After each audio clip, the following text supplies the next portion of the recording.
September 30, 1892.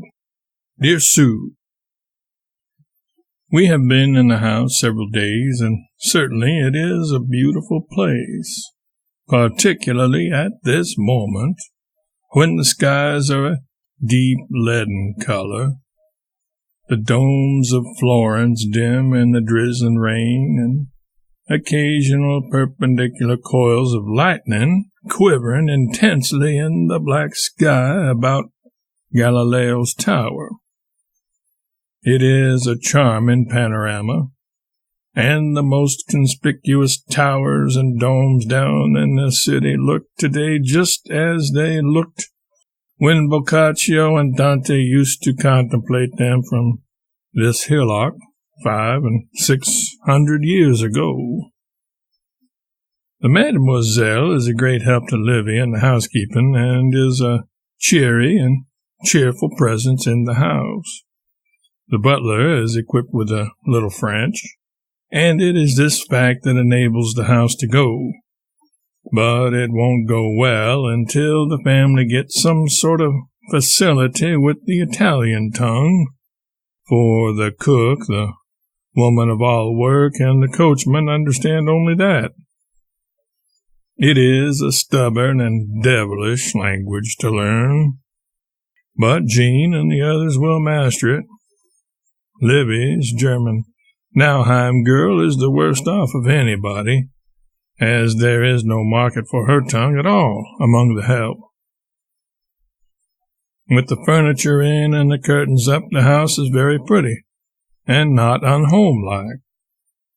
At midnight last night we heard screams upstairs. Susie had set the lofty window curtains afire with a candle. This sounds kind of frightful, whereas when you come to think of it, a burning curtain or pile of furniture hasn't any element of danger about it in this fortress. There isn't any conceivable way to burn this house down, or enable a conflagration on one floor to climb to the next. Mrs. Ross laid in our wood, wine, and servants for us, and they are excellent. She had the house scoured from cellar to rook, the curtains washed and put up, all beds pulled to pieces, beaten, washed, and put together again, and beguiled the Marchese into putting a big porcelain stove in the vast central hall. She is a wonderful woman, and we don't quite see how or when we should have gotten under way without her. Observe our address above. The post delivers letters daily at the house. Even with the work and fuss of settling the house, Livy has improved, and the best is yet to come. There is going to be absolute seclusion here. A hermit life, in fact. We, the rest of us, shall run over to the Rosses frequently, and they will come here now and then and see Livy. That is all. Mr. Fisk is away, nobody knows where, and the work on his house has been stopped and his servants discharged. Therefore, we shall merely go Rossing.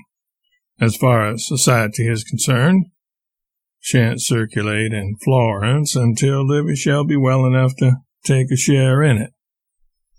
This present house is modern. It is not much more than 2 centuries old, but parts of it, and also its foundations, are of high antiquity.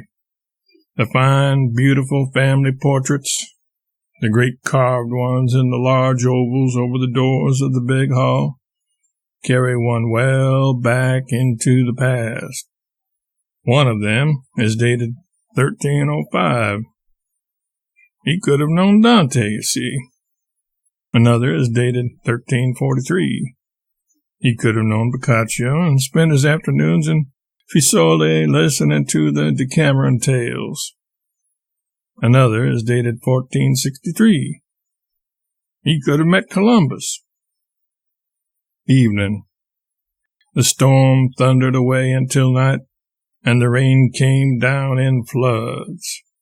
For a while there was a partial break, which furnished about such a sunset as will be exhibited when the last day comes and the universe tumbles together in wreck and ruin. I have never seen anything more spectacular and impressive. One person is satisfied with the villa anyway. Jean prefers it to all Europe, save Venice.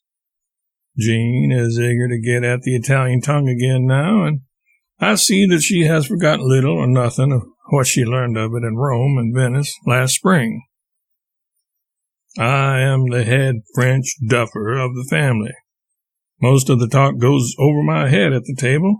I catch only words, not phrases. When Italian comes to be substituted, I shall be even worse off than I am now, I suppose.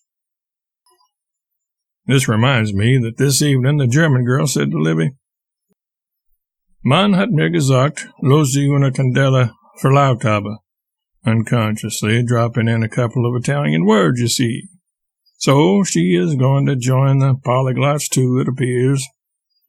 They say it is good entertainment to hear her and the butler talk together in their respective tongues, piecing out and patching up with the universal sign language as they go along. 5 languages in use in the house, including the sign language, hardest worked of them all. And yet, with all this opulence of resource, we do seem to have an uncommonly tough time making ourselves understood. What we lack is a cat. If we only had Germania, that was the most satisfactory all-around cat I have seen yet. Totally un-Germanic in the raciness of his character, and in the sparkle of his mind, and the spontaneity of his movements. We shall not look upon his like again. SLC.